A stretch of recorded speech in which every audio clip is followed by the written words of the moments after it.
Good morning, good afternoon, everyone. My name is Martin Tull. I'm the Chief Impact Officer with the American College of Lifestyle Medicine. So glad that you could join us today. We've got a very exciting discussion with some of the most front-line leading health systems working on integrating lifestyle medicine into clinical care. Today, we'll be featuring some systems from New York City. We're very happy to be able to host this webinar in partnership with the Office of Mayor Adams in New York City. We've got some guests here we'll introduce in just a moment. Leslie, if you go to the next slide. The College of Lifestyle Medicine is a professional society, and we do bring together healthcare professionals from around the US and the world to learn about lifestyle medicine tools and strategies, and we'd welcome you to consider joining us. Feel free to visit the website, or you can follow the QR code there to learn more about ACLM as an organization. Next slide. As part of our work, we are interested in integrating lifestyle medicine into clinical care settings. One large promotion, we're working with federally qualified health centers and community health centers across the country to bring lifestyle medicine training and certification to primary care for those who need it the most. And so for those of you who are working in clinical care settings, FQHCs, we'd love for you to learn more about this certification promotion. Happy to share more details on what we're doing there. Next slide. Coming up next month, we're also very pleased to be able to bring together the national and international lifestyle medicine community for our annual conference. As of last week, we had over 4,000 already registered for the conference, and you can attend in person or online. The in-person registration is sold out at this point, but we'd love for you to join us online for 4 days of really high quality lifestyle medicine content, innovation strategies, models like those we're discussing today in large health systems and in small clinics, and would welcome you to join us for the Lifestyle Medicine Conference. And we'll drop some links in the chat for you there. Happy today to introduce some of our speakers, but first I'd love to introduce some folks from the New York City Mayor's Office. We're fortunate to have with us Nate Scherfinski, Senior Healthcare Policy Advisor for the Mayor's Office. I'll turn it over to you, Nate. Thank you so much, Martin, and good afternoon, everybody. I'm Nate Scherfinski with the Mayor's Office here in New York City. And over the last nearly 4 years, have had the privilege of trying to advance the Mayor's lifestyle medicine agenda. And since the first day in office, the Mayor had put it forward that we were to do as much as we could in this space. And over those forthcoming years, the Mayor has really led the country in trying to make the most advancements in this area, from expanding clinical programs at our public hospital system to public education campaigns and so many other things, including a 2023 resolution at the U.S. Conference of Mayors detailing the city's achievements and programs across different parts of our administration, including school food, our inpatient meals at our public hospital system, our clinical programs, and the impact that those models have on budgetary impacts on community health and on the environment. So we're really happy to bring together today's speakers, and in strong partnership with the College of Lifestyle Medicine, who have been great partners over many years now. So thank you all so much for being presenters. Dr. McMacken from the public hospital system here in the city, Dr. Prather from the Hospital for Special Surgery, Rob Ostfeld from Montefiore Health System, and Urvi Shah from Memorial Sloan Kettering. So with that, I want to turn it over to New York City Deputy Mayor for Health and Human Services, Suzanne Miles-Gustav, to say a word before we get to our speakers. Thank you so much, Nate and Martin. Thank you again to the American College of Lifestyle Medicine, your team that has been and continues to be such a strong partner in this effort. And thank you to all of our presenters today, Doctors McMacken, Prather, Ostfeld, and Shah. You all just really showcase the power of lifestyle medicine and action across your practices, and really help show that New York City is a leader, not just at our public hospitals systems, but across systems and across all disciplines. As many of you know, the city has, as Nate mentioned, a longevity initiative, our Healthy NYC initiative, where we're working to add 3 years of life to New Yorkers' lives by 2030. with a range of key areas, including lifestyle-related chronic diseases. So I'm so proud of this work, so happy to be here with you all. Thank you all again for being partners in this work and in our shared goals to help make New Yorkers even healthier today, tomorrow, and long into the future. Thank you all so much. Excellent. Thank you so much, Deputy Mayor. Thank you for joining us and for all of the mayor's support over the years. We're really excited to see this work advance. With that, we'll go ahead and kick it off and dive into our first presentation. Dr. McMacken, we'll turn it over to you. Thank you so much. It is such a huge pleasure to be able to share about our lifestyle medicine program and how we're advancing these services in the nation's largest municipal healthcare system. So I want to start for any newcomers, just anchoring on what lifestyle medicine is. So lifestyle medicine is basically the use of evidence-based lifestyle changes as a primary modality to prevent and treat, and in some cases even reverse, certain lifestyle-related health conditions. And we work across 6 different categories or pillars, including nutrition, physical activity, avoidance of substance use, how we cope with stress, achieving restorative sleep, my personal favorite, and connectedness, how we connect with others, how we find meaning and purpose in our lives. Next, please. And we know that when we put together all 6 of these pillars, it can be extraordinarily powerful, not just for chronic disease risk reduction and overall health, but for well-being and quality of life. So the evidence is so astounding that really all medical professional society guidelines for chronic disease emphasize that lifestyle is foundational, whether this is for type 2 diabetes prevention or treatment, cardiovascular disease, or cancer risk reduction. They all unify around lifestyle interventions. Next, please. But how many of us, when we look at an algorithm like this is just an example, how many of us look at this algorithm and see this? Next slide.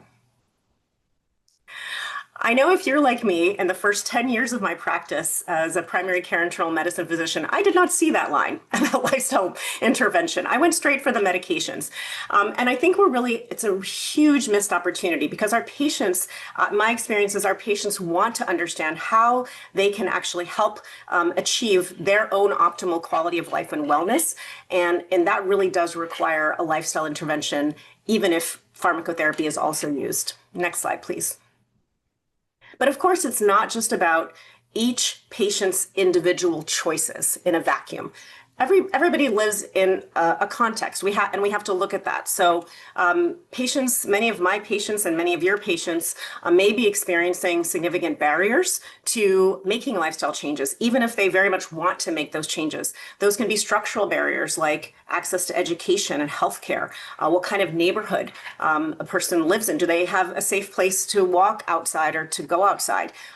What is their community context? Are they financially stable? Are they struggling and working multiple jobs? Do they have access to healthy food or even food at all? These are all things that we need to consider. And I think anyone who's practicing lifestyle medicine or developing a program, we really need to be sure that we have systems in place to assess these factors and resources to address them. Next slide, please. That brings me to New York City Health Hospitals. This is where I've worked for the last 21 years, and we are indeed the largest municipal healthcare system in the nation. We serve 1 million New Yorkers every year, regardless of their ability to pay. That is part of our mission. In fact, 60% of our outpatient visits are covered through Medicaid or the Essential Plan in New York State, and about 20% or more are self-pay, so individuals who are uninsured. We have a very, very diverse patient population. More than 70% of our patients self-identify as Black, Hispanic, or Latinx, or Asian. And about 30% of our patients express limited English proficiency and prefer to speak other languages.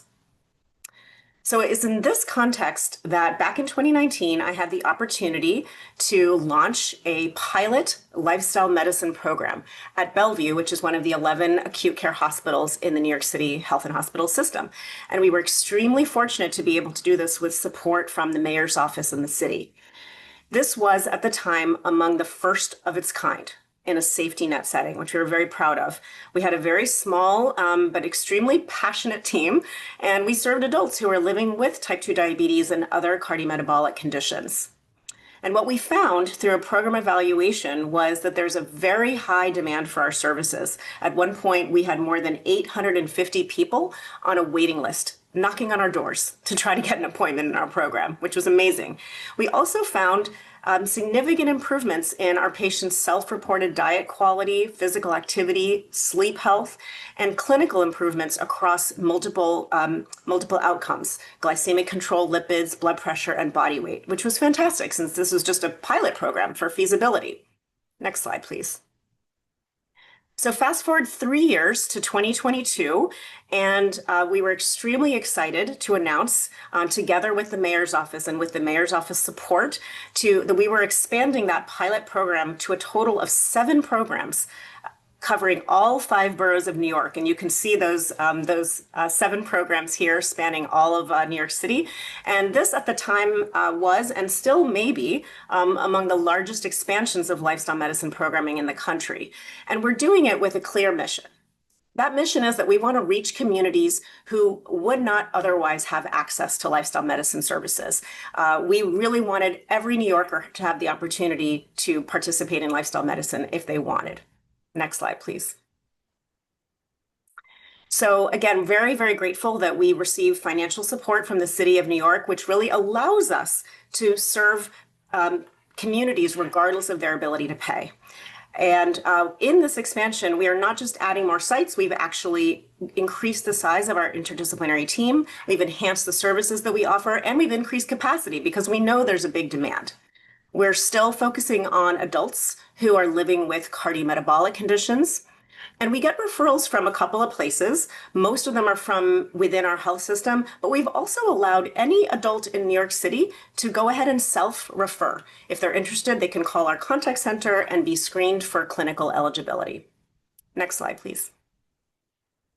So this is our team, really actually about a third of our team at the Lifestyle Medicine 2024 conference, which was so much fun. We're looking forward to coming back with even more numbers this year. We have more than 80 positions across 8 different professional disciplines, as you can see here. All of our team members undergo lifestyle medicine training, both initially and ongoing professional training, and many are board certified. Next slide, please.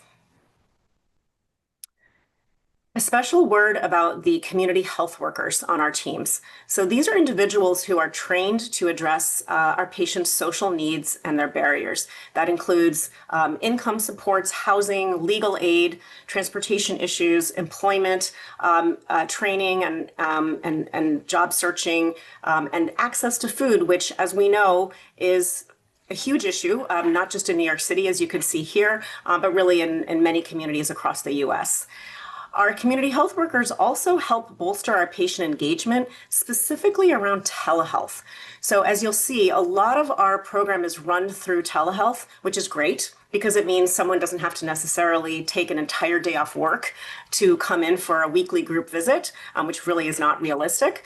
But there are issues that some people have with navigating telehealth. So our community health workers are also trained to support our patients in accessing telehealth. Next slide, please. So this is our current program structure. Our patients are welcomed to the program through an initial visit with our medical providers for a comprehensive assessment, followed by a visit with our dietitian and our health coach. They then go on to join our group sessions, which we call the Lifestyle Starter Series. And this comprises 12 weekly group sessions. The first 8 are our fundamentals. That covers the pillars of lifestyle medicine. These are really engaging educational groups, followed by a month of fitness classes. So a fitness class every week for a month. And during this time, our patients also continue to follow up with our clinicians. After they complete the Lifestyle Starter Series, our patients have the option to take elective classes. So if patients are interested in actually learning more and taking additional classes, we have those available for patients. They then go on to our graduate phase, where we offer a monthly lifestyle medicine graduate group. That way our patients can keep connected with us, they can stay connected with each other, and they can continue to learn and grow and feel accountable. Next slide, please. So our group visits are run as shared medical appointments. And what that means in our program is a dietitian and a health coach together are co-leading our structured educational curriculum that we've developed. And they're facilitating discussion among the patients. During that time, we have a nurse practitioner at each site who's briefly meeting one-on-one with each patient. And so the billing for this shared medical appointment is only individual visits. We are not billing for the group itself. And this is such a wonderful model because it provides for the patient not just education and wonderful social connections and peer support, but they also get tailored counseling and the opportunity for weekly action planning through their one-on-one sessions with the nurse practitioner every single week. Patients, we see them grow so much during this time period. They learn so much and they really, it supercharges their lifestyle medicine experience. We offer these groups both in English and Spanish.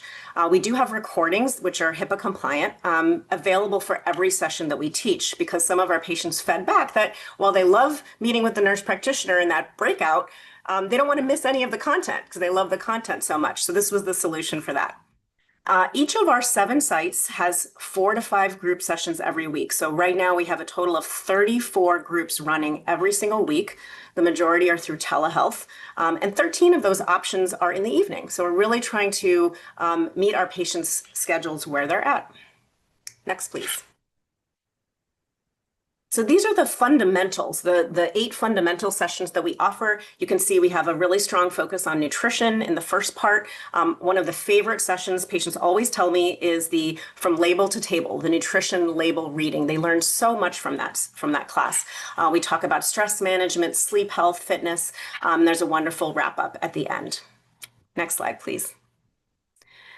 For our fitness sessions, this is a combination of cardio, strength training, some flexibility, and some balance training. We offer these through telehealth, also very popular from our professional fitness instructor.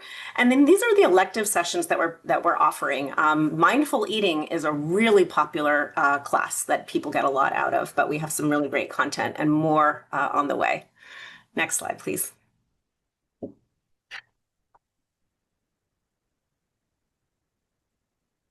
We're fortunate to have some additional resources for patients, specifically our produce delivery program.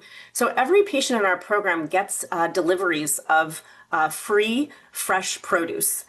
They are delivered to any address in New York City, and each produce box comes with recipes that are across different languages and that feature the specific produce that's in that box in case people need ideas of what to cook with their produce. We also offer health bucks, which are $2 coupons to farmers markets. 4 of our sites actually have farmers markets on site at the hospital once a week. So it's really easy for our patients to actually spend their health bucks at the farmers market on site. We also give each patient a set of resistance bands. We have found that many people need support to learn how to do strength training. And so this is an opportunity for patients to get those resistance bands, learn how to use them in our fitness classes and through our fitness videos, and actually continue to use them because they get to keep the resistance bands. Every patient gets a cookbook, a guide to plant-based eating and New York City recreation and fitness options. And coming soon, we're going to have culinary videos across multiple languages. Next slide, please. So how are we billing for all of these services? So on the left, you'll see all of the visits that are billable in our program. Of course, medical provider visits, those shared medical appointments, which are billed again as individual visits using E&M codes. The psychologist visits, the dietitian visits, and actually community health worker encounters are billable for New York State Medicaid. And then non-billable services you can see here on the right, the exercise classes, the graduate groups, health coach visits for now, and the produce deliveries and other resources. And of course, for patients who are uninsured or underinsured, we have very, very low cost options, in some cases, no cost options for our patients. So this is very, very accessible. Next, please. In terms of evaluating our program, we're looking at process measures. So just how much are our patients engaging in the program? How many referrals are we getting? We're looking at demographics because, of course, we want to understand the populations that we're serving. And we are also able to track self-reported behavior changes pre and post from baseline and to program completion. And of course, we're measuring clinical outcomes. Hemoglobin A1C among those who have prediabetes or type 2 diabetes, blood pressure among those who have hypertension, change in weight among those with a BMI of 30 or higher, and then lipids and ASCVD risk score in all of our patients. Next slide, please. So I can share some of our current process and demographic data. We have had more than 3,200 patients who have engaged with our program in the past year. So we've had a really high volume there. And also with our group visit encounters, we've conducted more than 10,000 group visit encounters in the past year. And really at any given time, we typically have more than 1,000 patients who are actively enrolled. Right now we have nearly 1,100. You can see the race and ethnicity mix across our patient population, pretty much split between Black patients who identify as Black or African American and Hispanic Latinx. And then with our payer mix, I just want to note that 36% of our patients right now are uninsured. And so we are really reaching our mission of reaching those who may not be able to participate in lifestyle medicine were it not for our program. So we feel really good about that. 26% have Medicaid, 24% have a commercial payer, and 14% have Medicare. Next slide, please. So as I wrap up, I just want to share about one of our patients, Mr. R, who was diagnosed with type 2 diabetes last year with an A1C of 11.3 on diagnosis. And in his 6 months with the lifestyle medicine program at our Woodhull site, his A1C improved to 5.7%. He was able to stop insulin and metformin, and he lost about 45 pounds. Next slide, please. And these are his words. This program taught me so much about how to eat. I learned exercises I could do in my chair, and now I'm able to go for a walk every day. I sleep better, my stress levels are better, and I feel more confident. Joining the lifestyle medicine program was the best decision I ever made. Next slide, please. So patient stories like that obviously are extremely inspiring to me personally, and I know to all of our staff and even to other patients. We definitely have some challenges and a lot of great opportunities. So I would say, for one, I call them growing pains, but scaling is hard. It is hard to scale at this level, especially in a very large health system. But one of the silver linings is we have actually, for example, with our shared medical appointment process, we've actually been able to optimize how we do that in our system so that now other programs can take advantage, which is great. I mentioned a little bit previously about how telehealth is both a friend and potentially a foe. We're always working to optimize ways that we can support our patients on telehealth. Optimal program intensity. I think there's a lot of discussion about that in the lifestyle medicine space. We actually used to have 22 group sessions, and we recently have changed to 12, and it'll be really interesting to see, is 12 more manageable for our patients? How does that affect engagement? So we'll be looking at that closely. Of course, we always are looking to make cultural adaptations to our program. We have done that already with our Spanish language curriculum, but we need to keep doing that because we serve a very diverse patient population across a wide variety of different cultures. Culinary medicine is something that our patients have asked for. They want more culinary content, so we'll be delivering that with our upcoming culinary videos.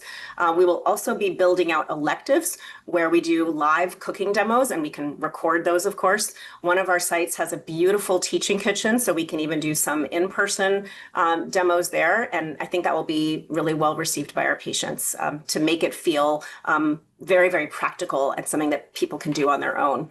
And lastly, I just want to mention that we get a lot of interest from medical students and trainees. And we really welcome this because this is the future of lifestyle medicine in terms of the professional experience. So we want to be able to build out more electives for them. One of our sites is actually moving forward with a lifestyle medicine residency program, which is wonderful. But this is something that we want to continue to grow. Next slide, please.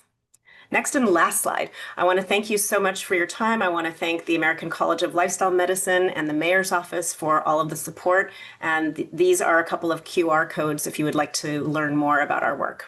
Thank you. Excellent. Thank you so much, Dr. McMacken. Really wonderful presentation. We've got one or two questions that we'll hold for the end of the session here. With that, we'd like to turn it over to kind of look at a different aspect of the application of lifestyle medicine, this time in an orthopedic setting. And with that, I'll turn it over to Dr. Prather. Great. Thank you so much for having me. Next slide. These are my disclosures, grants, consulting, and things I'm still responsible for in the musculoskeletal world nationally. So I am a physical medicine and rehabilitation physician, and I'm a proud founder of 2 lifestyle medicine programs for musculoskeletal health. First one is in St. Louis, Missouri, just had its 5th year anniversary, and we're about in our 4th year here in New York. Next slide. So where does musculoskeletal health really fit into this lifestyle healthcare model? Next slide. Well, let me give you some background. I'm going to try to show you the pitch on why musculoskeletal providers need to be in this game. So low back pain in the United States, at any given time, around 26% of adults report having low back pain, and 80% of us will report it at some time in our lifetime. 28% report disabling, and that's where we're spending our money. This map of the United States, the hot red, is areas where lots of people had lumbar decompression surgeries. This is back in 2001 to 2011, and I was a national leader of a spine society at the time that this came out, and there was a lot of criticism on indications for surgery. And now I look at the map and I go, but what about the lifestyle factors that are involved in these different areas? And maybe there's more to this. Next slide. We know back pain is our top condition of healthcare spending. It actually surpasses cancer and diabetes. So we're spending billions of dollars on it. And we're spending a most amount of the dollars on the smallest group of people who have persistent disabling back pain. Next slide. Osteoarthritis, the projection for the numbers of people 1 and 2 have an estimated lifetime risk of symptomatic osteoarthritis. We see it more in women, and 32 million will have it at some point in time over their lifetime. Next slide. And the important thing to know is we're spending tons of money on it, but a good number of people that have osteoarthritis have 5 or more lifestyle-related chronic conditions. Next slide. And if you really focus on these implications of where we need to be in the game, 59% of osteoarthritis in this country is thought to be of a metabolic phenotype, meaning metabolic disease is what's helping initiate and progress the process of osteoarthritis. It's not just my mom and dad had it. It's not just that I played football, which obviously football may have done some damage to earlier, but the general population majority, it's from metabolic disease. And we know the greater load of metabolic disease somebody has, we actually see imaging changes that are more progressive of osteoarthritis in those folks. Next slide. So maybe we really need to be rethinking the target of how to improve the management of osteoarthritis. We know systemic inflammation, that chronic inflammation that's all over our body, really leads to cartilage destruction and edema within the bone itself. And it's independent of weight. So it's not weight as in isolation as the problem. Next slide. We also know preclinical studies that obesity-related metabolic dysregulation and dysbiosis play a role in the progression of OA, and that maybe there's a way if we reverse that, we can see a reversal in some of those changes. So again, maybe this real target to improve osteoarthritis is reducing inflammation. Next slide. Again, rethinking the target on spine pain, inflammatory biomarkers are higher in people with low back pain. They have more intense pain, they have more persistent pain, they have both acute and chronic, and they report depression and poor recovery. This is just these graphics here showing you just some biomarkers of inflammation, and it shows that people without some of those metabolic diseases, they recover better, meaning their inflammatory marker goes back down after they've had an episode versus those who don't. Here's can be some of our targets and maybe helping this process. Next slide. What about, so that's symptoms, that's nice, Heidi, but what about structure? So your relative risk of having a disc herniation in your back is higher if you have diabetes, high cholesterol, high blood pressure, you smoke, and some trend towards increase in risk of BMI, but not necessarily statistically significant. And there's a high prospective correlation between high serum lipids and radiating low back pain, meaning maybe sciatica. Next slide. So again, maybe we really need to be rethinking our targets on how we can improve musculoskeletal and spine care and inverse our perspective and really thinking about not just studying the interventions we recommend for patients, but studying the host we're recommending that intervention in. And maybe if we help with optimizing the host of that intervention, people will do better. Next slide. So how did we get here? Unhealthy diet, sedentary lifestyle, high stress and medications leads to microbiome dysbiosis, oxidative stress and cell injury, and chronic inflammation. And we know that's what targets chronic lifestyle-related diseases. I adapted this and added, here's all the things I see in my office on a regular basis. And geez, they're rooted in the same problem. And oftentimes they come in with these coexisting lifestyle-related conditions. Next slide. So again, they're all rooted in the same thing. So maybe we can start to apply the same application. Next slide. Other things to remember too is that when people have a metabolic disorder and we're giving them the interventions that help with osteoarthritis and spine care, they don't respond as well. If you have increased systemic inflammation in your body, you actually don't move as well. Muscle activation, pain sensitization is different. If you have a metabolic dysfunction, it will blunt your response to an anti-inflammatory or an intra-articular injection. And if you have a metabolic load, also increases your nervous system's ability to respond. And we get this neuroinflammation. It's called central sensitization. And that's kind of where like everything hurts. Like I think my hair follicles hurt today. It's that type of pain. And again, it's interrelated with metabolic disease. So again, next slide. Potentially looking at our host is important. Also understand that how diet is just one of the pillars I talk about here. Dietary inflammation can really, really affect people in how they feel, both having joint pain and stiffness. Again, independent of just weight. So age, gender, BMI, energy intake, and physical activities, independent of that, just diet alone can have a big impact on how we physically feel. So next slide. So again, maybe we need to look at the bigger picture here, make sure we're not going to fall off the waterfall. Next slide. And start with an option that might help. So to me, the next logical step was to build a lifestyle medicine program to help patients with musculoskeletal disorders and chronic lifestyle-related diseases. This is what our pathway looks like. Patients can self-refer. Often they are referred within the hospital because they have an ongoing musculoskeletal condition. And we triage people and look to see where are they falling and what they would like in intensity of services. So some people aren't ready for change. So we give them that information, educational tools, and say, call us back and here's where we are. And those that are really think they're ready for intensive change, they enter our intensive program, which I'll talk about. We do work with an obesity medicine physician. Oftentimes, especially in osteoarthritis, people are attempting to lose weight.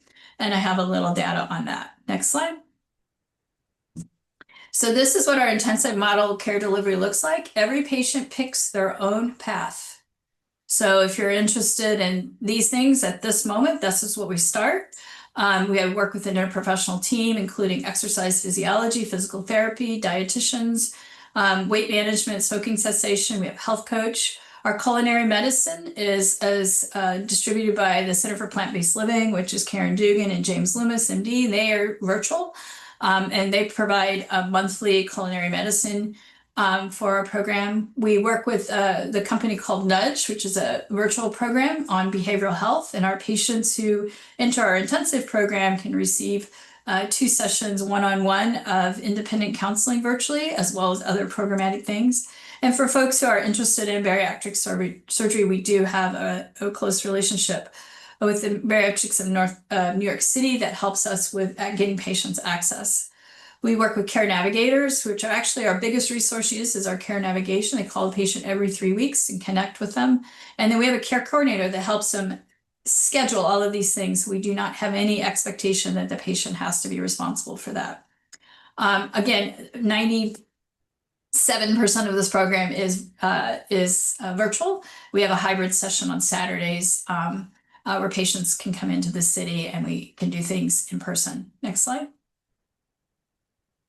When patients come in, this is our initial assessment. So we look at anthropometric measures. We go through all the measures of the 6 pillars of health, look at their metabolic panel, and then where are they in the state of active behavioral change. Next slide. And then this is our group in shared medical appointments. We do all of this virtually except for the hybrid on Saturdays that we're doing. We do these during the day and the evening. I think we have 26 sessions going per week. We're growing this. Again, every patient we're seeing has a pain problem in addition to their chronic lifestyle-related diseases. And so some of these things will evolve over time based on those specific musculoskeletal needs.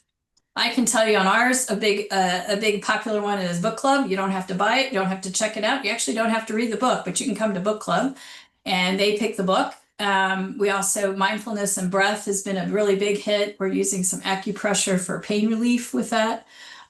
Those are just to name a few that have been very popular. Next slide. We've also developed the lifestyle medicine program guide for musculoskeletal health.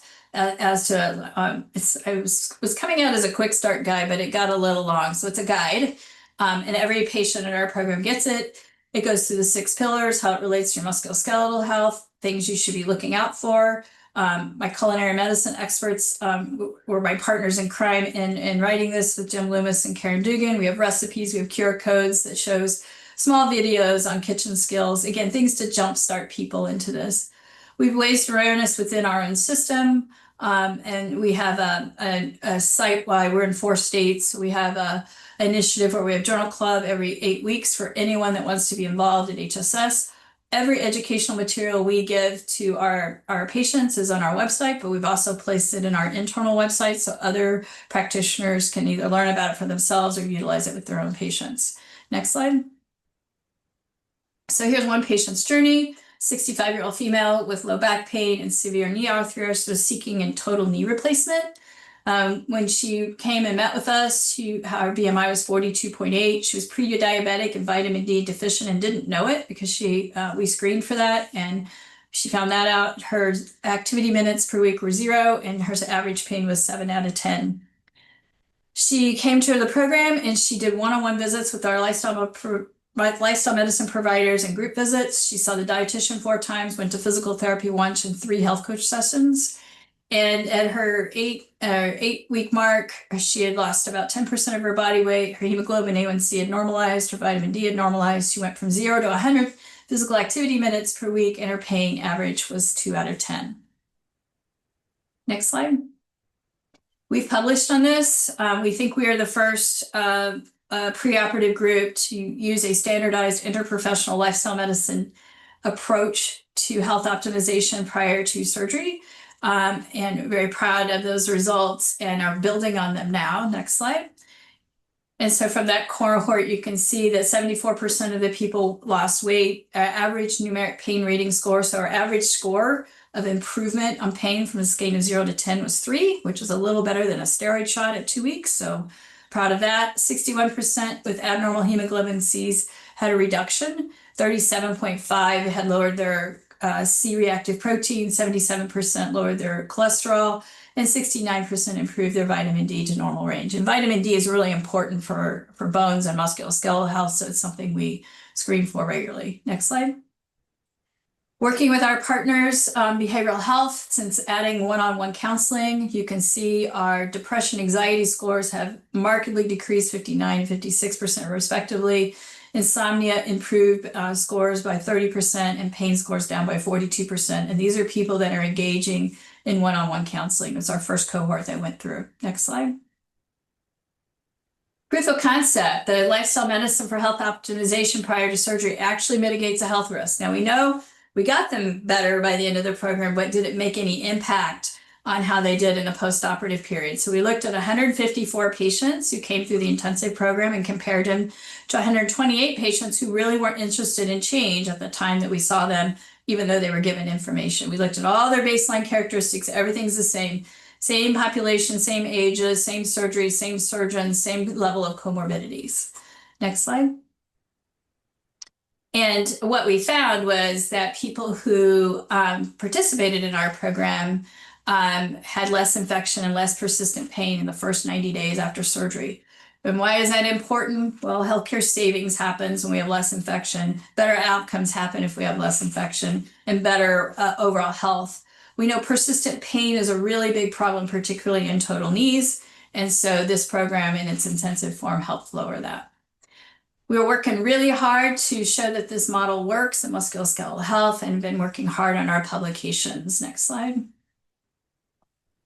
And thank you again for inviting me to speak. This is our lifestyle medicine team. We are growing. We're up to about, we're now at 15 or 16 different members.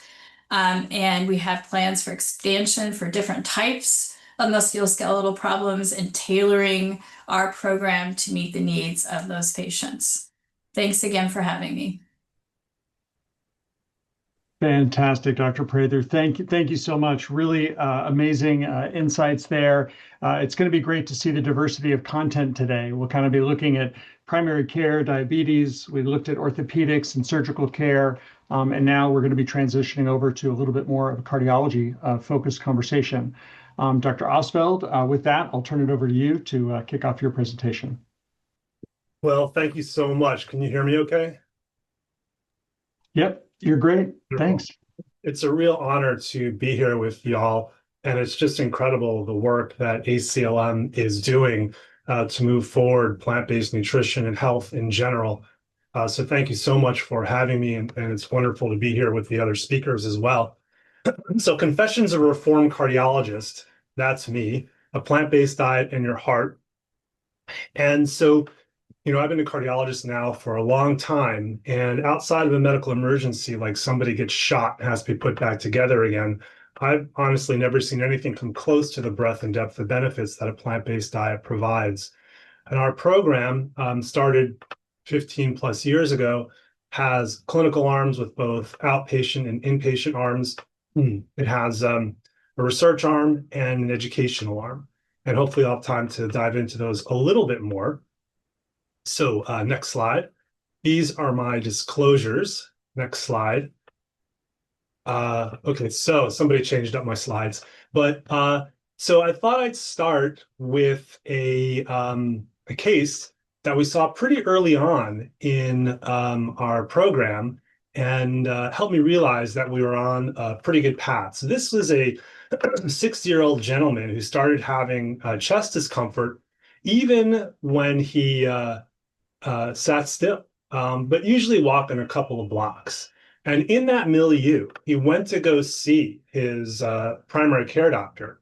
And his primary care doctor he told his primary care doctor, I don't want to take any medications. I don't want to have any invasive procedures. And that may not necessarily be a guideline-based decision, but an informed patient is the boss. And in that milieu, the doctor got a stress test, and the stress test was positive. And of course, it's only in medicine that the word positive means something bad. So it suggested that there was poor blood flow to the heart muscle. So then he came to see us. And again, he reiterated he wasn't interested in any medications, not an aspirin, not a statin, which are not guideline or evidence-based choices, but he was quite informed, and that was his decision, nor invasive procedures. And so what we had left was lifestyle change. And so, which is, of course, really, I shouldn't say what we had left. It's really the cornerstone of all therapy. And you can see that when he came to see us, he was a little overweight. His body mass index is 26. He was a little hypertensive. His LDL is a little bit high, quite a bit high. And he could walk on average about 1 to 3 blocks. And what we're going to do is we'll circle back to this gentleman a little bit later to see how he did. Next slide. So he went, what we did is he started a whole food plant-based diet, which means eating smartly or minimally processed foods, such as lots of vegetables, fruits, whole grains, beans, lentils, tofu, yams, and nuts and seeds. And next slide. So cardiovascular disease, heart and blood vessel disease, is the #1 killer, as you all know, of adult men and adult women in the US. About 2 heart attacks happen every minute in the US. I'm on service. right now and have a number of heart attacks, patients with heart attacks on my service. And it's the #1 killer of adult men and adult women in the US. Now, women are about 6 to 7 times more likely to die from heart and blood vessel disease than they are from breast cancer. Now, clearly, you do not want either one, but it highlights the epidemiologic importance of cardiovascular disease in women. And of course, it's a very expensive disease process. Next slide. So I thought we could level set and see where we are. So there is a wonderful database, the NHANES National Health and Nutrition Examination Survey, which is a representative sample of the US. And we're looking at about 12,000 subjects in this analysis, and they created a diet score. They used 5 elements. And so the 5 things they looked at in this database was eating at least 4.5 servings of fruits and vegetables a day, at least 3 servings of whole grains, low salt consumption, low sugar sweetened beverage consumption, and fatty fish at least twice a week. And if you had 4 or 5 of those, you had an ideal score, 2 or 3 intermediate, 0 or 1 poor. So let's see how we're doing. Next slide. So fully 75% of the US has a poor diet, 0 or 1 of those. So, you know, people scream and yell and shout about which is the super duper greatest diet of all time ever. In my opinion, that is a total distraction on an epidemiologic level. We are so far away from that that every step in a healthful direction counts. Okay, next slide. So 75% poor, 25% intermediate. Next slide. 0.7% of the US has an ideal dietary pattern. There is a crisis. There's a giant gap between where we are and where we could be. So, but does it even matter? Does it really matter if we close this gap? Next slide. So indeed it does. And in this analysis, they estimated if everybody adopted an ideal diet for 1 year, that cardiovascular event rates would fall by about 42%. 1 year. So yes, it does matter. Next slide. Next slide. So this is a picture of the globe. And so what in the world is the picture of a globe doing in a talk by a cardiologist? Well, the circumference of the globe is about 25,000 miles. Well, I went on the George Washington University Cardiology webpage, and it turns out each one of us has about 60,000 miles of blood vessels in our bodies. So it's no wonder if we treat our blood vessels well by adopting a plant-based diet, we're going to treat every square millimeter of our bodies well. Next slide. And accordingly, there is, we often do imaging looking for something bad, a CAT scan. So I thought, well, wouldn't it be cool to look for something good? So that's the CALE scan. And the CALE scan looks at things that are associated with improving with eating a plant-based diet. And this is not an exhaustive list, but let's see. With a CALE scan, it's associated with less stroke, less cognitive decline, less anxiety, less depression, less coronary artery disease, fewer heart attacks, less heart failure, associated with lower weight, lower blood pressure, lower cholesterol, less diabetes, less inflammation, improved athletic performance, and improved sexual function in men and in women. Next slide. These are some references to support that. Next slide. So I thought I'd dive a little bit more into high blood pressure. When I look at this statistic, it blows my mind.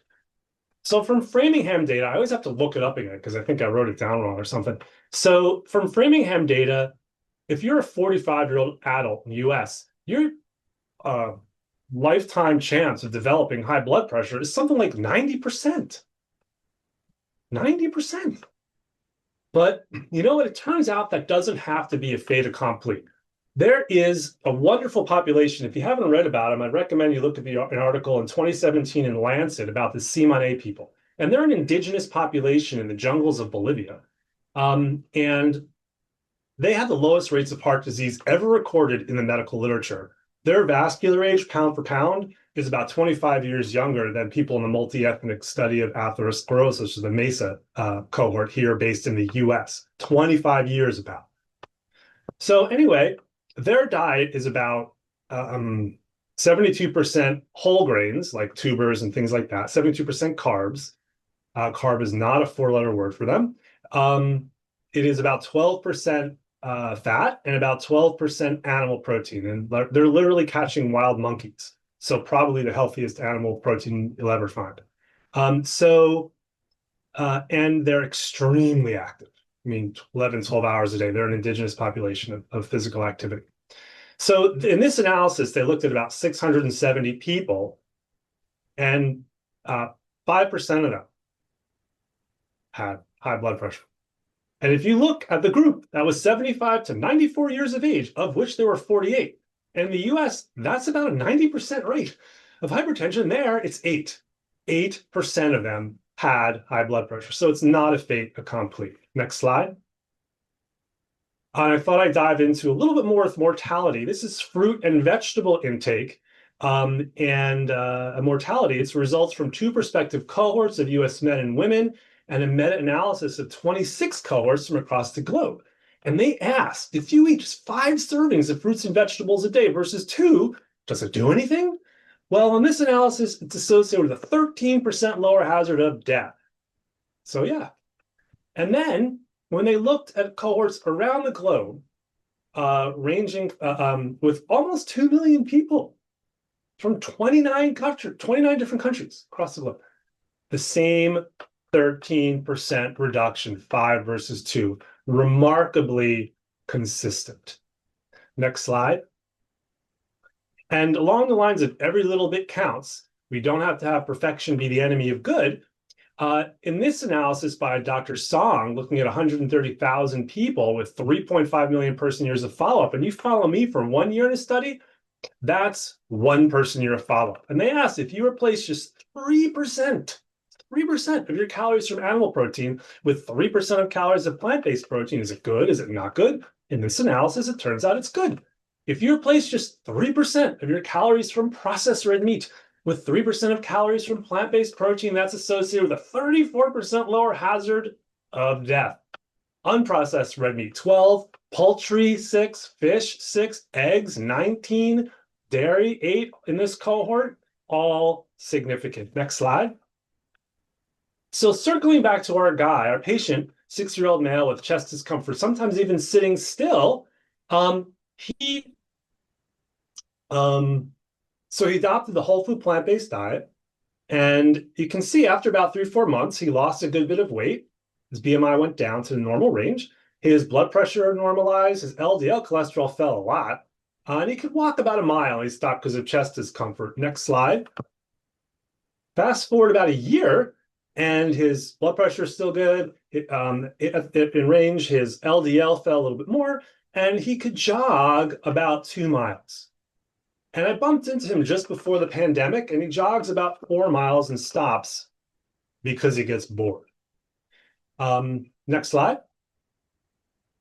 So nutrients in plants versus animal-based foods.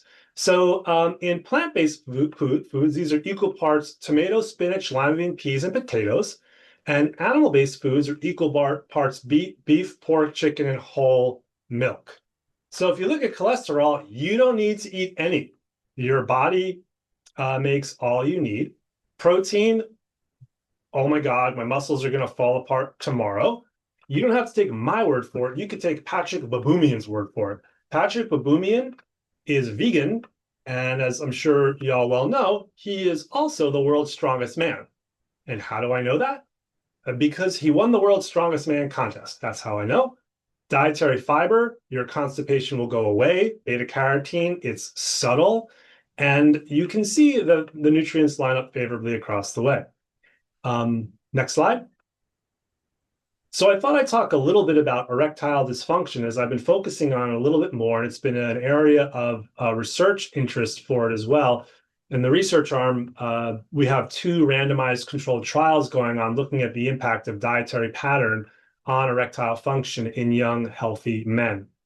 So erectile dysfunction is the inability to attain or maintain an erection satisfactory for sexual performance. Next slide. So in the Western world, it's most typically caused by atherosclerosis or vasculogenic, although there are a number of different etiologies that are important, of course, to think about. Next slide.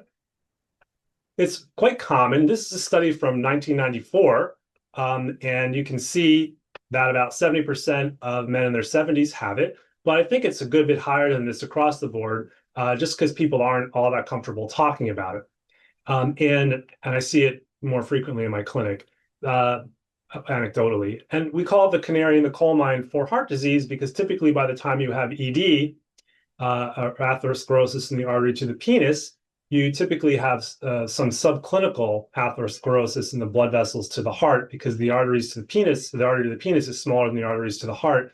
So it's likely that there's subclinical atherosclerosis in the coronary arteries. So therefore we call it the canary in the coal mine for heart disease because ED typically presents a few years before coronary manifestations. Next slide.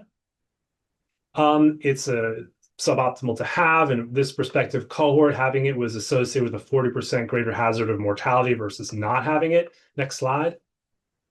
And we just published this case report, the first case to my knowledge ever reported of a person who completely reversed their atherogenic ED with an only change in diet, and they went a plant-based diet. This gentleman, this is the International Index of Erectile Function score, a validated measure of erectile dysfunction. He had moderate ED, and he was on stable statin, exercised the same amount, no medication changes, and he wasn't on the usual meds that can cause ED. And so he went plant-based, and over the course of a year, it took a while, his moderate ED went all the way up to mild, and this is a big jump in IIEF score. And if then he went from 3 to 6 servings of greens per day, and he, over the course of about 6 months, he completely normalized his erectile function. It's pretty impressive. Next slide. So it's common, it has overlapping risk factors with cardiovascular disease, and I've been focusing on it more because improvements in erectile function may prove uniquely motivating for behavior change, which is, of course, a holy grail in medicine. Next slide. So this is a great quote from Kim Williams. I recommend a plant-based diet because I know it's going to lower their blood pressure, improve their insulin sensitivity, and decrease their cholesterol. And he, of course, has also said that there are 2 kinds of cardiologists, vegans and those who have not read the literature. His quote. Next slide. Yes. This is my dog, Toshi. And Toshi is here to remind me that, yes, a healthy diet is a critical aspect of care, but of course, an overall healthy lifestyle, which the American College of Lifestyle Medicine knows well, is also critically important. Next slide. And this is the American Heart Association's Life's Essential 8, diet, exercise. This subway-looking thing here is glucose control, weight, lipids, blood pressure, not smoking, sleep. Next slide.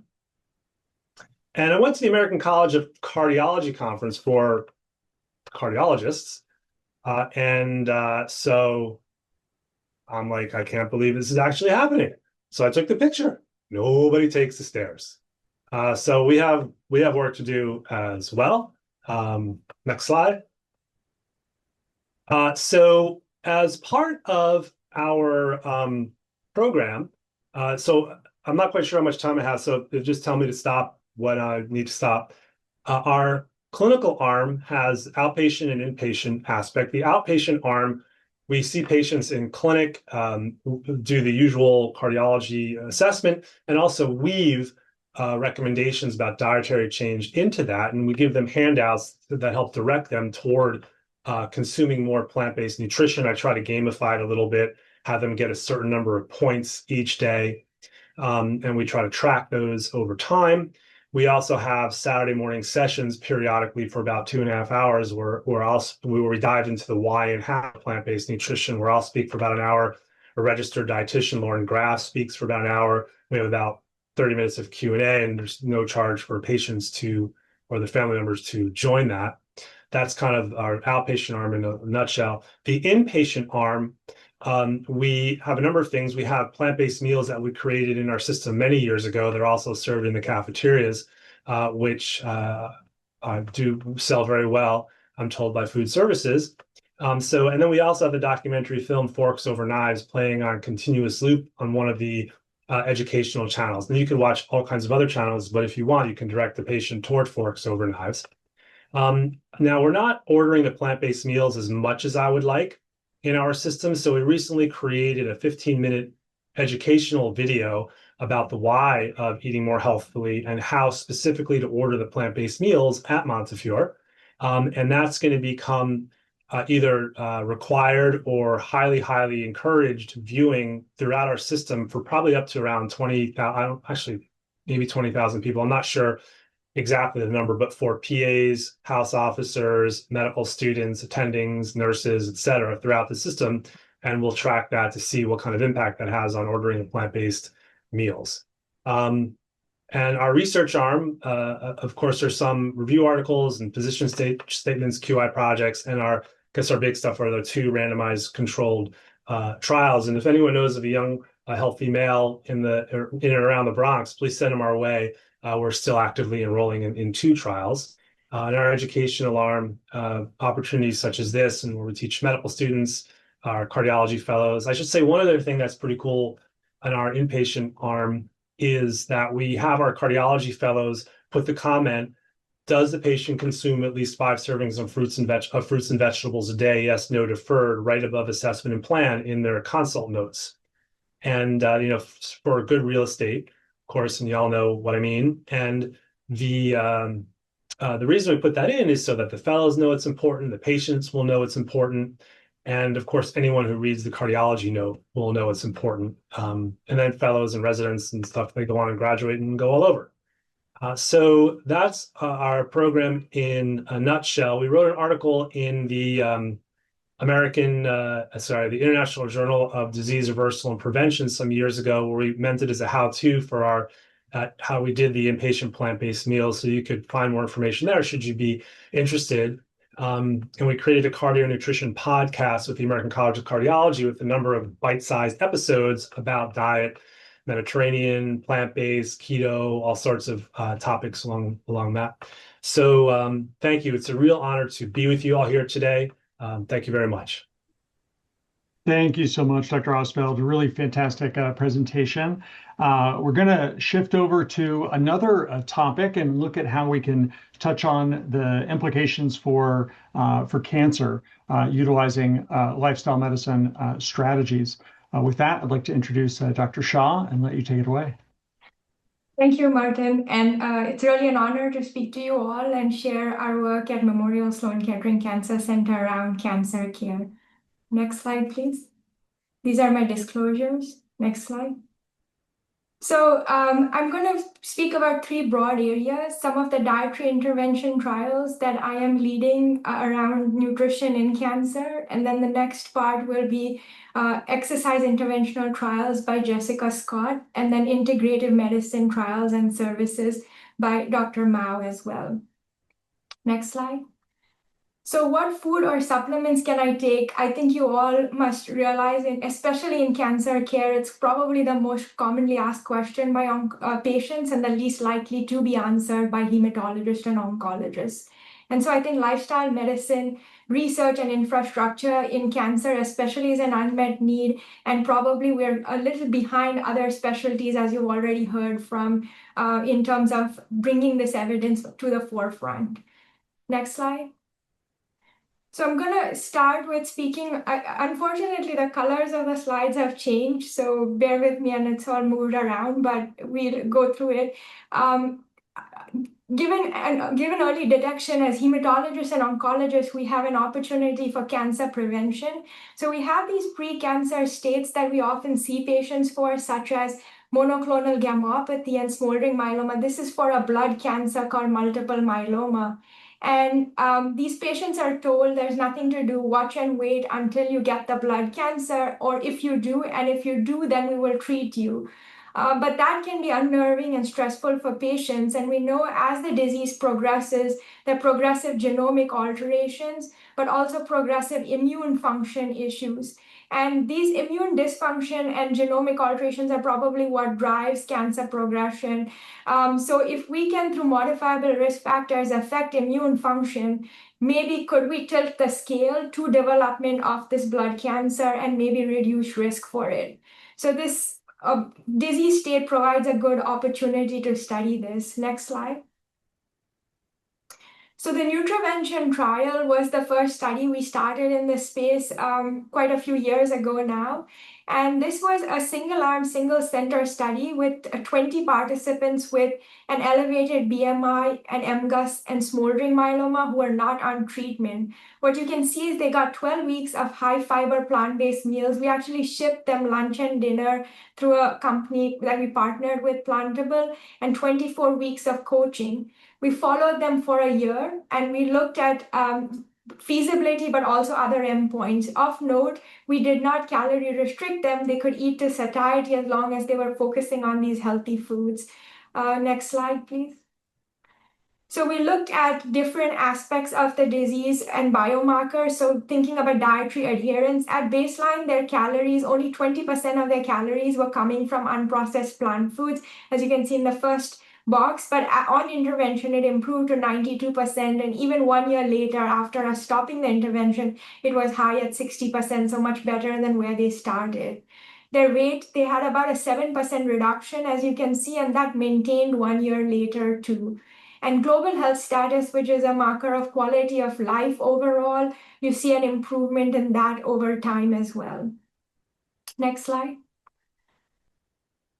This blood cancer and precancer state of MGUS and smoldering myeloma is often followed by a blood protein called the M spike, similar to what you all may be more familiar with, like PSA. So the protein tells us a little bit about the disease burden and usually reflects that. What we did see, and we wanted to see, can we change the trajectory of this disease burden or progression? In 2 patients, we had clear numbers of this rising protein for 5 years before intervention. We calculated the rate of change of this protein for 20 months before and after intervention. And you can see that there was a statistically significant slowing or a reduction. While this is an exploratory analysis because these are a few patients, and many of the other patients were newly diagnosed, so we didn't have pre-diagnosis trajectories, or they had really low levels of disease that it's hard to see a percent change. But it is encouraging to see that in some patients we were actually able to see this. Next slide. When we think about biomarkers around cancer and risk of progression or even survival and outcomes, there are multiple different factors that we think about, whether it's insulin resistance or the microbiome health. And so here I'm showing you that insulin resistance improved where insulin levels dropped over time on the study. And even adiponectin leptin markers of insulin resistance, the ratio improved, suggesting less insulin resistance. When we think about the gut microbiome, higher diversity has been associated with better survival. And you can see here that this intervention was able to improve gut microbiome diversity at 12 weeks, but even sustained at 1 year later, given that patients had continued many of these changes long term. Butyrate producers are a kind of bacteria that make short-chain fatty acids that are considered to have anti-cancer, anti-inflammatory effects, and you can see an increase in these butyrate producers as well. Next slide. Next, when we think about the immune system, so all of these mechanisms are probably working through the immune system as well. We looked at C-reactive protein, and in the patients that it was elevated in, it dropped by half at 1 year.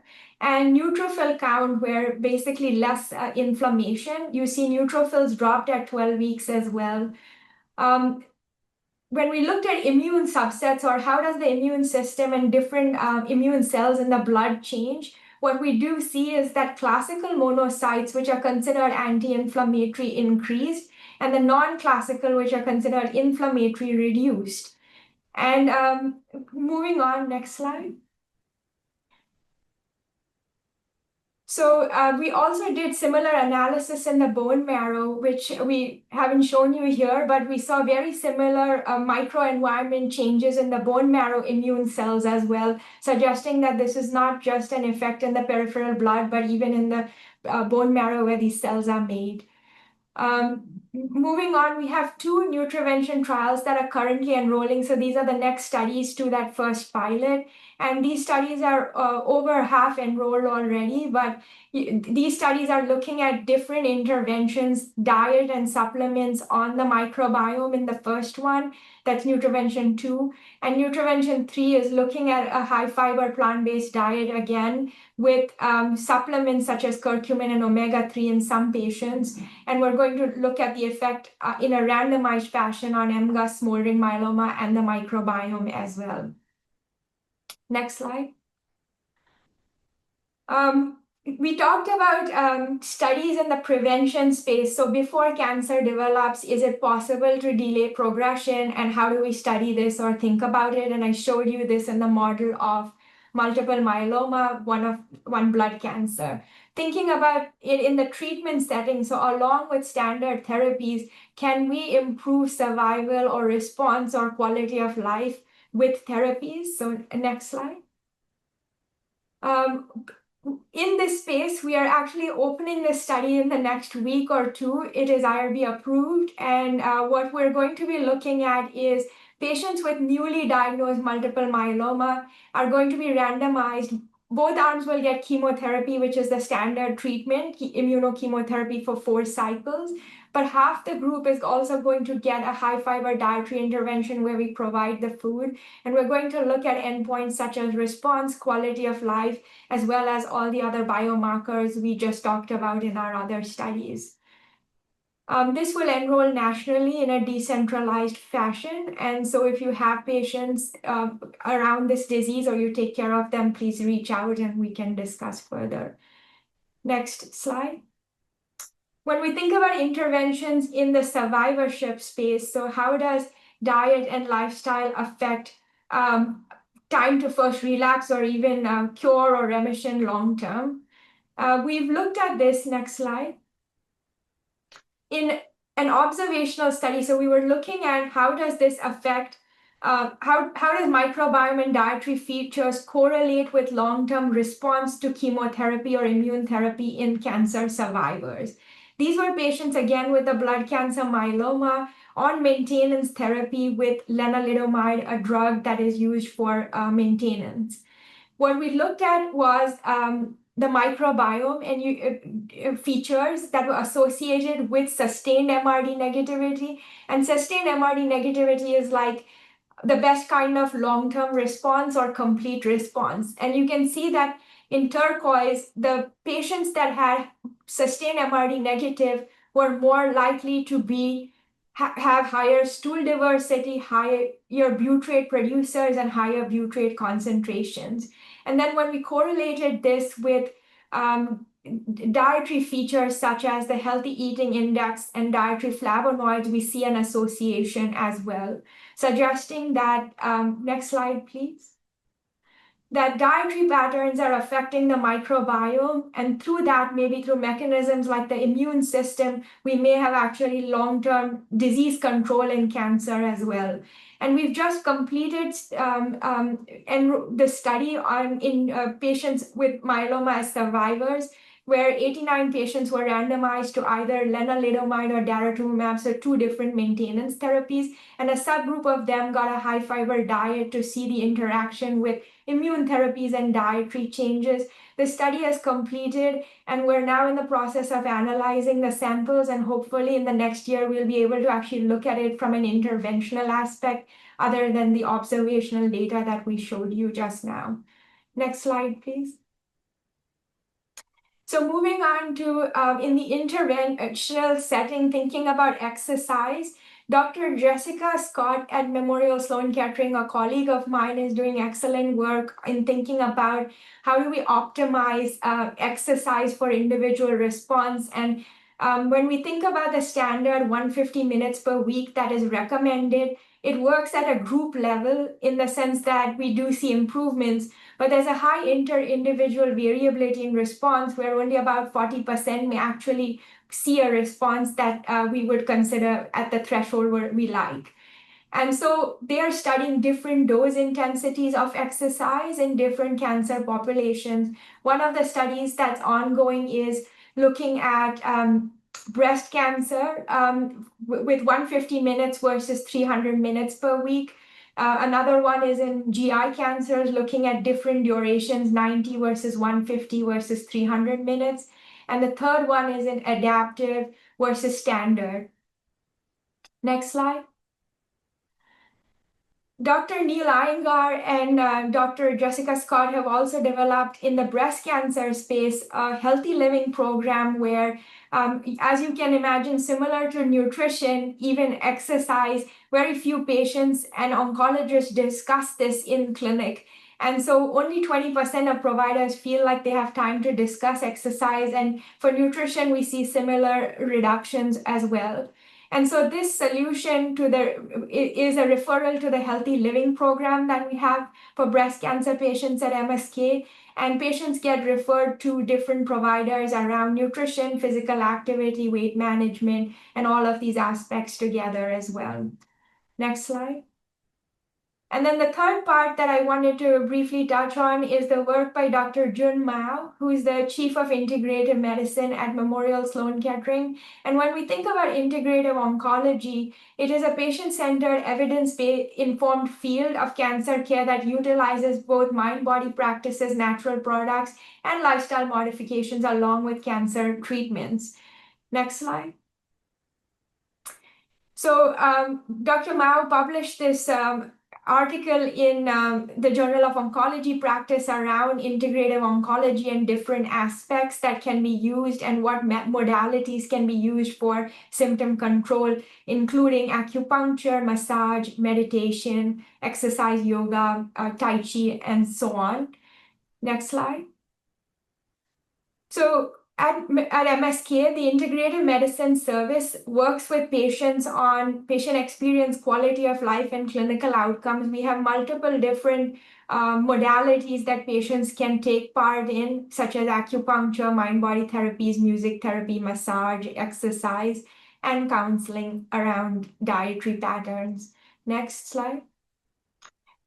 Additionally, Dr. Mao has set up integrative medicine at home, where these are videos that are available online for patients both at MSK and outside, where a patient can sign up as a subscription service for it. And since it's been started in 2020, over 5 years, there have been over 162,000 class visits, and there are about 23 classes available weekly on this platform. Next. So they also did a study looking at this integrative medicine platform and symptoms in solid tumor patients experiencing fatigue during cancer treatment. And what you can see is that the patients who were randomized to the group that got this integrative medicine service had lower levels of fatigue, lower levels of depression, lower levels of physical symptoms, but also importantly, less days in hospitalization and less number of hospitalizations as well. Next.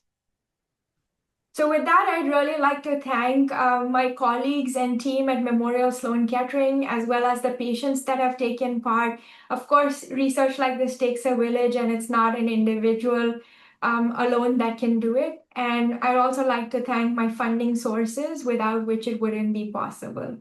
Thank you so much for listening. Thank you, Dr. Shah. Thank you so much. And I'd love to invite our panelists to come back on camera. We'll dive into just a couple of questions here. We've just got about 10 minutes left in the session. So let me just pose one question just to the group as a whole. There's often a common perception that that patients won't change, and that these dietary and lifestyle changes are quite challenging.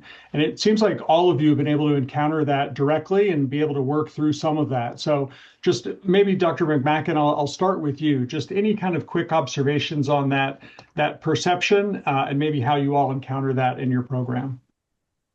Yeah, there's definitely a spectrum, but I think if we don't talk about this with our patients and don't introduce it in a way that's engaging and non-judgmental, we're not going to find out if people are interested. And I think people are afraid of, I mean, we have to discuss food access and we have to understand, what people's culinary traditions are and their financial situation. But when we take all that into account and we talk about simply starting with foods that happen to be more nutritious, some of the foods that we've talked about in this call, the foods that patients already happen to like and have access to, and build from there, I have found great success with that. And Dr. Prather, maybe just for you as well. Yeah, at HSS, we ask that question up front.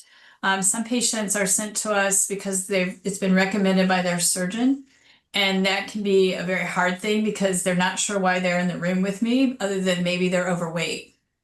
And so sometimes the first thing I'll say, this is not a weight loss program, this is a lifestyle medicine program, and you get to choose what you want to do, and people cry and say, where have you been? And I'm like, I've been working on it 11 years. It took a while to get here, right? Like everybody else on this call. This is hard work. And so yeah, we were very surprised with our numbers. I hoped it would be good, but 20% of people are thought to be in an active state of behavioral change and 80% are not. And we saw the exact reverse of people opting into the intensive program was 76% when we first opened. So people want this, but they need the support in it. And I think, that's a big part of it is people need to feel supported in making change. Any just word of advice for clinicians that are listening as they think about how to integrate that into their clinical care models? Yeah, I don't think we have it right yet. Now our data kind of shows we don't have it right, like who's really ready and who's not, and who's somewhere in the fence in between. But we're using the trans-theoretical model for change questions, willingness and confidence in change. If they get to a 14, we're considering them, yep, you're probably a good candidate, you're pretty close. I personally think we need another measure, which probably patient activation would be a really great one. So that's looking at how active are people in their own healthcare. I haven't gotten to that yet. I also think it's really important to measure who really made the switch and the flip during the program, and I don't think we have that quite figured out yet. And we're working hard on how to get that, because some people need 2 visits and they really do make big changes. So. Yes. Dr. Ostfeld, Dr. Shah, your reflections. Well, I agree with everything that's been said, and behavior change, I think, is really the holy grail of medicine. And just like Dr. McMacken said, there's a spectrum of people who come in. Oftentimes, I'll see people who are quite ready to make some changes because they're nearly on the launching pad to bypass surgery, and they wish to avoid that. So I may be enriched with people more interested in making behavior change. But I agree, I look at it kind of like an apple, right? The apple is the lifestyle change. With all of us working on it, someone takes a bite here, a bite there, they hear it from the nurse, they hear it from the PA, they maybe see a commercial on TV, they hear it from the friend, and we're all biting at the apple. So it, like many hands make lighter work, it takes a village, those kinds of things, I think all work together to get us bending in the right lifestyle direction. And I have patients who'll give me the Heisman for like 3 years. And then they come back the next visit and they're like, they lost 25 pounds. Like, well, I just decided to do it. So, just keeping at them. And one thing that I'll do sometimes in clinic, it's real fast. And for particularly people who don't want to really make all that much change, is I'll say, hey, let's do 2-2-2. And I'll just do this, like 2-2-2 with my fingers, kind of really weirdly. So they'll remember it. And what that is 2 servings of green leafy vegetables a day, 2 servings of other vegetables a day, 2 servings of fruit. Maybe we could start there. Sometimes that works. Excellent. And Dr. Shah, what about that, the small changes sort of leading to more positive engagement with patients? Yeah, no, those are great points. To add, sometimes I might do something similar and just bring it up and say, would you be interested in this? I think this is quite important. Just at least mentioning it and then sharing a few links afterwards through the portal where you could say, like, you can watch these videos about, talks around this. So I try to guide and give them videos that would match with what their comorbidities are or their diseases. or even talks that we've given previously on YouTube. And so we don't have time in clinic visits to spend 20 minutes discussing it, but we have time to at least say 1 or 2 sentences. And I think if every doctor spent that 1 or 2 minutes saying it, then the patients realize it's not just that one eccentric doctor saying it, but everybody is. And so I think that once we can be more consistent as a medical community and bring it up, I think we're going to see more change. And it's similar to drugs. Like, drugs don't work for everybody. There's a response rate. I think lifestyle medicine, we have personalities that may want to do it and not want to do it. But I think having the opportunity to be able to talk about it and bringing it to patients who really want it, that is life-changing for a number of patients. And I've had so many say that to me, that this has been life-changing for them, and they still continue to do it even after the trials are done. Thank you. And in just the couple of minutes that we have, any kind of closing thoughts on, you've got successful programs that have been scaled across large institutions. Any words of advice on key strategies for engaging leadership of health systems around this? I think Dr. Mock had asked maybe Dr. McMacken if you had any suggestions on that. Yeah, I mean, we're fortunate to have a lot of support system-wide, but I would say that we've also worked really hard to get to this place by essentially doing and we started small with basically just, developing a curriculum to teach my, primary care colleagues about nutrition. Then that went to the residents, and then it went to the nurses and the diabetes educators and so forth. And then we started doing system-wide webinars on nutrition, and the staff were really, really excited. We still do those every National Nutrition Month, and we have 1,000 people come on the the webinar now. So it really has built a lot of support, and our communications team has gotten excited and starts putting things on the health system homepage, the internet. So then it just keeps building. Yes. So I would say getting support from colleagues is really key. And Dr. Prather, any kind of closing thoughts on that question? Yeah, I agree. Start small, find the people who want to get in the fun with you, that don't mind doing your first group program on a cardboard table with a purple Mexican blanket and a blender, which is where I started with my team. That was awesome. But I also think aligning, for those of us that aren't in a safety net system, aligning with the incentives of where you are. Right. And so I work at the hospital for special surgery. Surgery is very important here, right? But it needs to go well for people to do well. And I'm grateful that HSS is invested in that. So aligning with that incentive, I have a program that has lots of non-operative people in it with musculoskeletal problems. But that first target was really looking at, can we apply this as a way to optimize health? And so that's gotten me more members of my team, and now we can explode and do really creative things. I love that. Dr. Shah, Dr. Ostfeld, any comments on those questions so far? I think they've answered them well. Okay, good.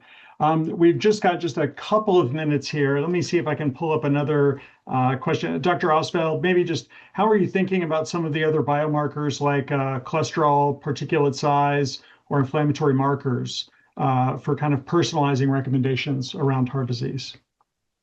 Well, certainly we want to take care of the individual in front of us, and everyone's unique, and there are some very guideline-driven commonalities. So in terms of the cholesterol particle size, it's not really recommended to measure or follow them. So I don't use them. The typical cholesterol panel supplemented by sometimes an ApoB measurement, which is kind of a better mousetrap for LDL, because LDL is most, but not all, the ApoB containing particles, which are the particles that cause atherosclerosis. So I'll use that. A lipoprotein little a is another somewhat more novel marker that will incorporate, which is a cholesterol particle that is about 90% genetically determined and a bad actor, and that can help with thinking about whether to or not start a statin, and possibly with behavior change as well. Another marker is inflammatory marker, which would be high sensitivity CRP, which can be modified by lifestyle change.